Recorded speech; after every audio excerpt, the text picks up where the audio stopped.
Assalamualaikum warahmatullahi wabarakatuh. Innal hamdalillah nahmaduhu wa nasta'inu wa nastaghfiruh wa na'udzu billahi min syururi anfusina wa min sayyiati a'malina. May yahdihillahu fala mudilla lahu wa may yudlil fala hadiyalah. Asyhadu an la ilaha illallah wahdahu la syarikalah wa asyhadu anna Muhammadan abduhu wa rasuluhu la nabiyya ba'da.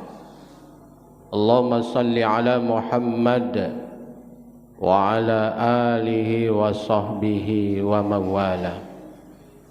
Ya ayyuhallazina amanu taqullaha wa qulu qawlan sadida yuslih lakum a'malakum wa yaghfir lakum dzunubakum wa may yuti'illaha wa rasulahu faqad faza fawzan 'azima. Qala Nabi sallallahu alaihi wasallam an Abi Hurairah radhiyallahu anna rajula sallallahu alaihi wasallam usini qala la taghdab wa raddada mirara qalat taghdab. Rawahul Bukhari. Bapak Ibu jamaah salat subuh Masjid Raya yang dimuliakan Allah, marilah kita untuk senantiasa untuk bersyukur kehadiran Allah Subhanahu wa taala atas segala kebermelimpahan rahmat, nikmat, karunia-Nya kita sampai hari ini masih dapat beraktivitas kembali dan juga dapat menyediakan waktu dalam rangka untuk beribadah kepada Allah Subhanahu wa taala. Salawat dan salam senantiasa tercurah untuk Nabi kita, Nabi Muhammad sallallahu alaihi wasallam. Bapak Ibu yang dirahmati Allah, tema singkat kita pada pagi hari ini adalah terapi untuk meredam kemarahan. Hadis yang kita bacakan tadi bahwa ada seseorang yang datang kepada Rasulullah sallallahu alaihi wasallam. Setelah sampai di hadapan Rasulullah sallallahu alaihi wasallam untuk diberikan minta nasihat.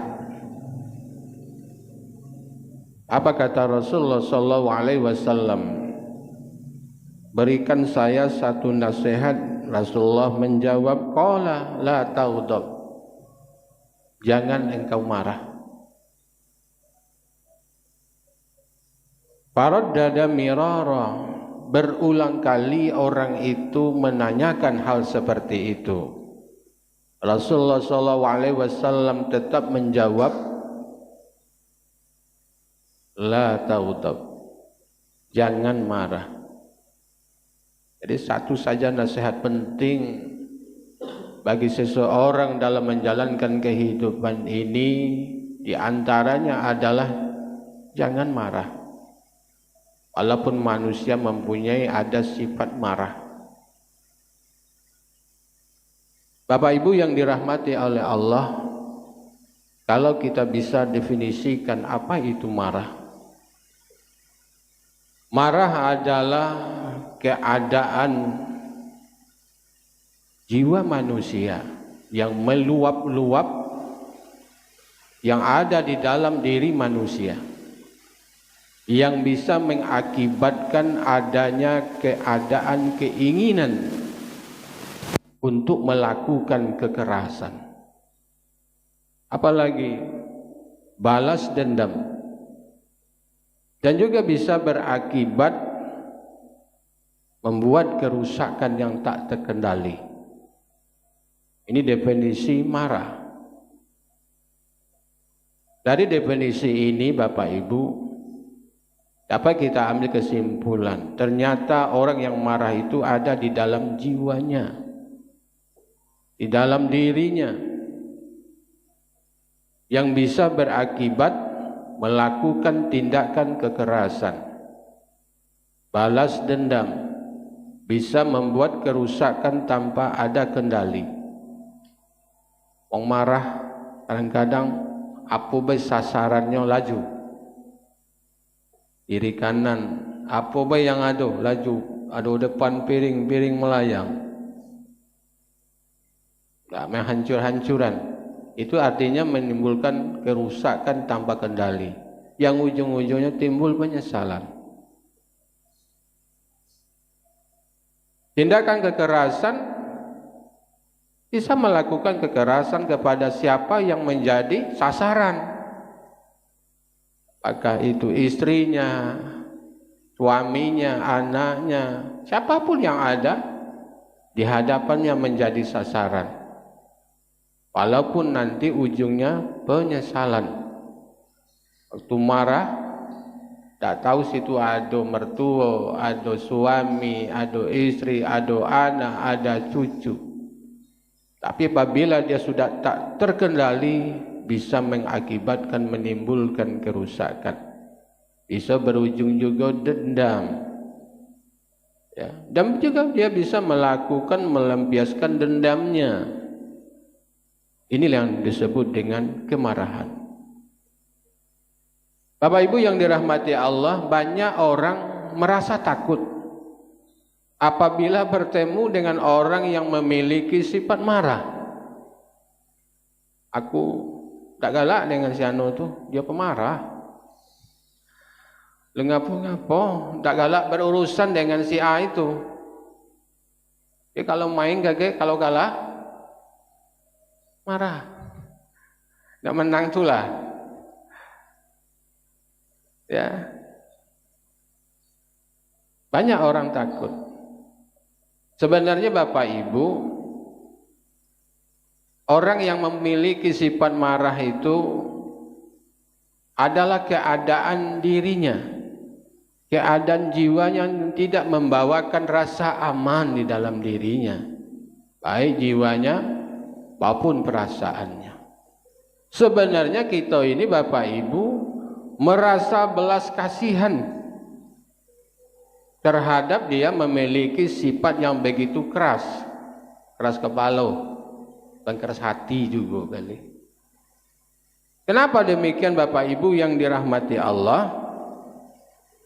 Karena orang ini sepertinya jarang menemukan yang namanya ketenangan, kedamaian. Akhirnya siapa baik bisa menjadi sasaran. Kalau guru contohnya ada masalah di rumah, agak bawa ke sekolah, jadi sasarannya siapa? Siswanya. Tangtung. Itu timbulnya kekerasan. Kadang-kadang ada masalah di rumah dibawa ke tempat kerja. Ada masalah di rumah, kalau kita mungkin duduk-duduk dengan kawan, tersinggung dikit, lajulah situ. Nah ini jarang dia menemukan yang namanya ketenangan. Ketenangan itu penting. Kedamaian. Kalau tidak tenang, tidak damai dalam menjalankan hidup dan kehidupan ini, tidak marah baik. Apalagi orang pedagang di pasar. Jualannya sama, napa si anu itu laris, kita belum laris. Sabar Bapak, sabar. Tak usah pula kita mulai berpikir macam-macam. Begitu juga dalam hidup ini yang diberikan oleh Allah Subhanahu wa taala, kita diberikan kesempatan untuk menjalankan hidup ini 24 jam sama galuh oleh Allah Subhanahu wa taala. Tinggal lagi rezeki kita masing-masing berbeda-beda. Walaupun kita terlahir dari orang tua kita yang sama, rezekinya beda-beda, sifatnya juga beda-beda. Bapak Ibu yang dirahmati Allah, kalau mungkin barangkali kita ini ada gejala-gejala kemarahan itu datang, ada beberapa terapi untuk meredam kemarahan itu. Yang pertama adalah menjauhi pantangan untuk memancing, memicu kemarahan. Jauhi pantangannya. Lah tahu dia bapak itu, si anu itu pemarah, jangan dipancing-pancing. Dia mudah marah itu. Berarti bapak itu diajak berkelakar baik.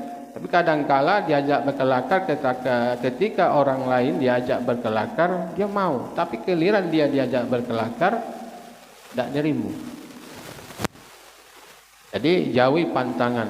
Karena kita ini mempunyai tensi tinggi, temperamen yang tinggi, ya hati-hati.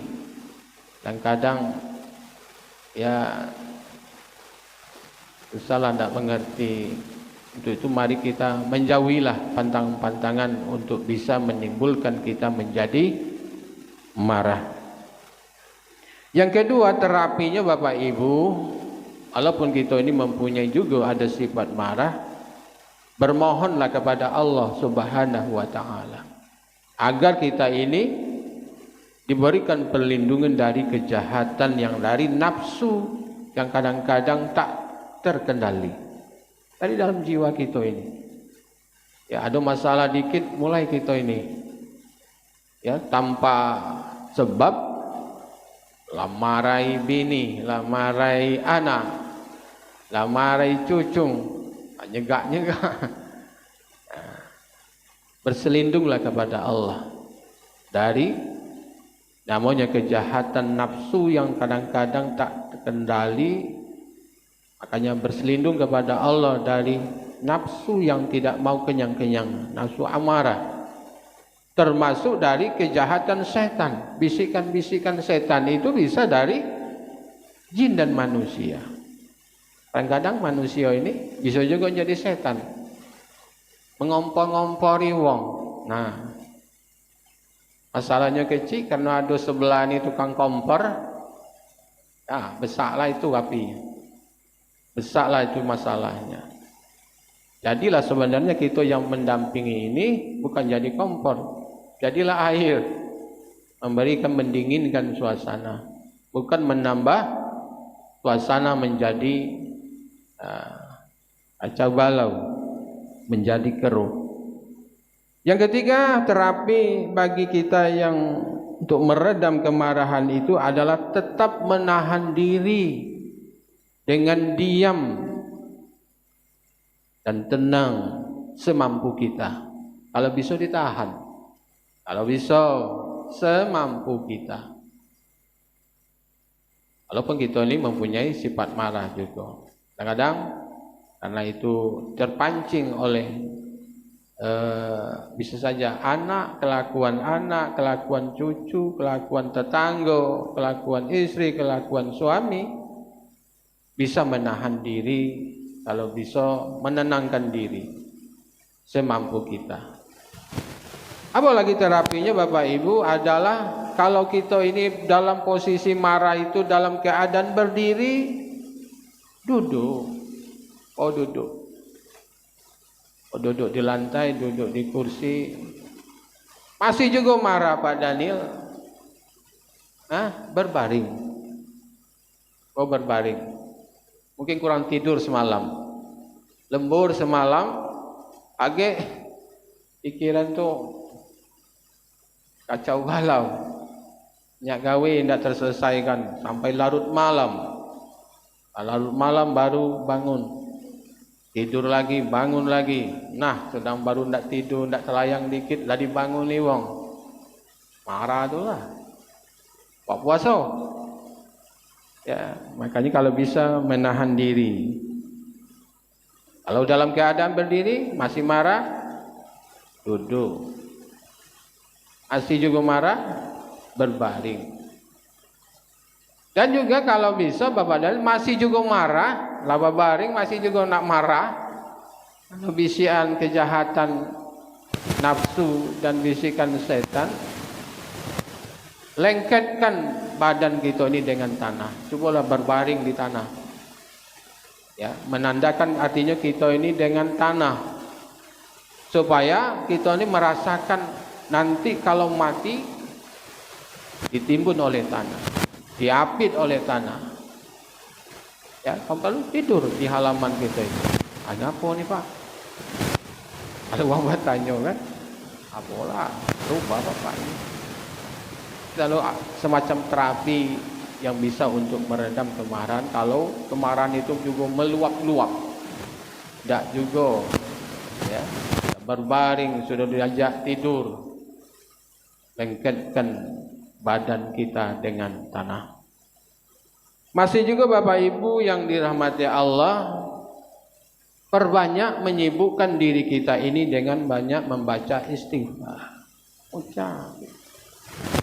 Dalam keadaan marah, woi Pak, Bu, ucap istighfar. Ya, ucap. Gawe mulut tadi lah keluar dari macam-macam, dari A sampai Z, lah ayam, lah kucing, lah anjing, lah babi. Ayo istighfar. Tak tahu orang tersinggung apa yang dia baca tadi itu. Dari A sampai Z dibaca. Ya, lah anjing, kucing baca, babi dibaca. Awak nak babi, manusia kan, nah, namanya marah. Makanya kita ni banyak-banyaklah beristighfar. Astaghfirullah minimal. Lanjut, astaghfirullahalazim. Astaghfirullahalazim allazi la ilaha illa huwal hayyul qayyum wa atubu ilaih. Kemudian Bapak Ibu juga masih juga marah. Luar biasa kemarahan itu. Berwudu. Ambil air wudu, bukan cuci muka baik badannya. Ambil air wudu, berwudu. Biar mendinginkan. Mungkin panas mungkin barangkali.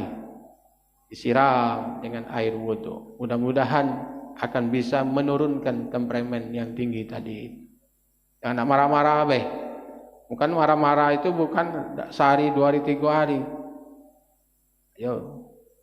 Mudah-mudahan Bapak Ibu kita akan bisa menjadikan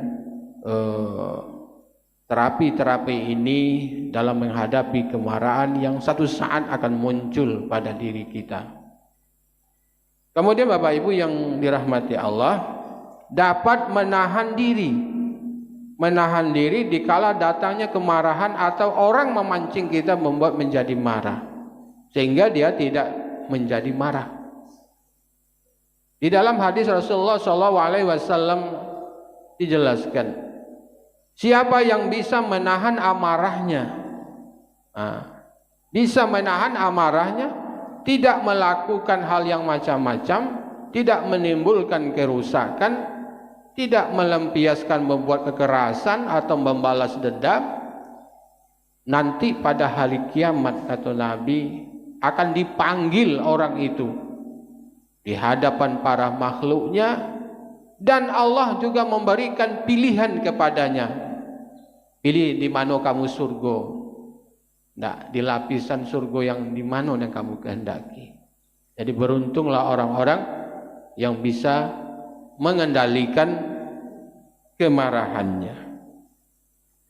Bapak Ibu yang dirahmati Allah, kalau kita ini mempunyai sifat pemarah, mari kita lihat akhlak-akhlak yang mulia, kelembutan, sikap yang lemah, lembut. Jangan kita ini nak bawa logat-logat nak marah itulah. Tengok sifat-sifat yang mulia, akhlak-akhlak yang mulia itu apa? Sopan santun. Ya, kalau kita diajak ngomong. Kalau mungkin barangkali kita disuruh marah, ya marah, tapi ada batas marah. Tapi kalau marah sudah kelewatan, itulah tadi menimbulkan akibat-akibat yang kadang-kadang tak terkendali.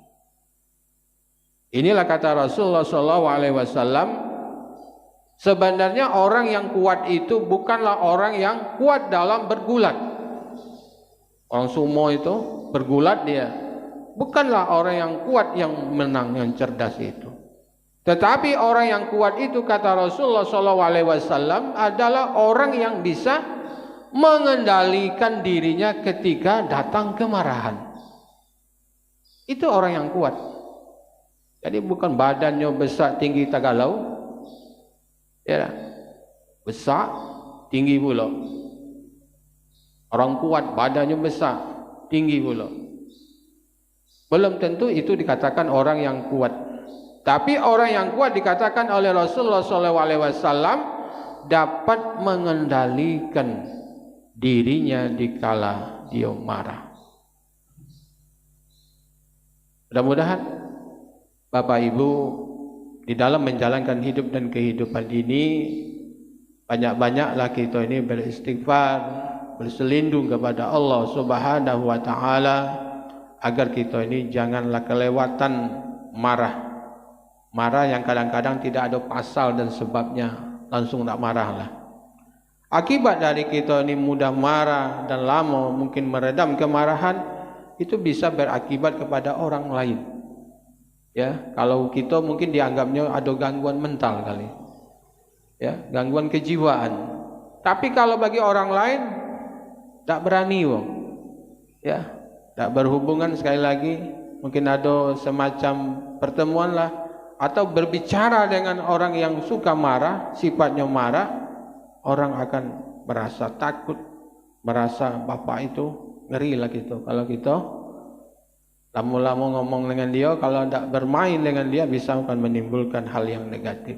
Mudah-mudahan Bapak Ibu dalam menjalankan kehidupan ini bahwa setiap manusia memiliki yang namanya sifat marah, tapi bisa dapat dikendalikan kemarahan itu dikala kita ini datang sesuatu masalah dan suatu hal yang mungkin barangkali yang hati kita tidak menerima. Bahwa manusia yang normal tentu ada marahnya. Apalagi Allah saja murka, Allah saja marah kepada makhluknya, kepada hamba-hambanya yang tidak mau taat dan patuh kepadanya. Walaupun di umat Nabi Muhammad SAW nanti mungkin barangkali akan diberikan ganjaran-ganjaran kepada orang-orang yang tidak mau mentaati aturan Allah. Jadi kemurkaan Allah itu di dunia ini sudah banyak ditampakkan oleh Allah. Ya, kalau di suatu dunia, di suatu daerah, di suatu wilayah itu tidak mau taat kepada Allah, Allah akan turunkan ya kemarahan Allah, kemurkaan Allah. Tapi ingat bahwa kemurkaan Allah itu akan didahului dengan rasa kasih sayang Allah. Di mana letaknya rasa kasih sayang Allah? Bertaubatlah kepada Allah. Allah memberikan kesempatan kepada orang-orang yang melakukan kesalahan dengan jalan lewat manusia, mungkin minta maaf, mungkin dengan manusia seperti itu kita datangi, mohon maaf lahir dan batin. Mohon maaf lahir dan batin itu Bapak Ibu tidak hanya waktu datangnya bulan puasa, nak jelang lebaran, mohon maaf lahir batin ya. Dimanapun saja kita ketemu, mohon maaf lahir dan batin. Kalau ada ucapan yang salah, tindakan yang salah, mohon maaf. Mungkin dari kata-kata, mungkin dari perbuatan, dari hal yang tidak berkenan, untuk bisa dimaafkan. Dan juga kepada Allah Subhanahu wa taala diberi kesempatan untuk bertaubat atas kesalahan-kesalahan kita. Jadi murkanya Allah, marahnya Allah Subhanahu wa taala akan bisa didahului dengan rasa kasih sayangnya Allah dengan jalan bertaubat. Allah saja Maha Pemaaf. Allahumma innaka afuwun tuhibbul afwa fa'fu anni. Allah Maha Pemaaf dan akan memaafkan segala kesalahan kita kalau kita mau meminta maaf. Mudah-mudahan Bapak Ibu hidup yang kita jalani ini jauh dari hal-hal yang tidak berkenan, walaupun kita ini adalah manusia biasa. Ini saya, terima kasih. Bila taufiq wal hidayah. Assalamualaikum warahmatullahi wabarakatuh.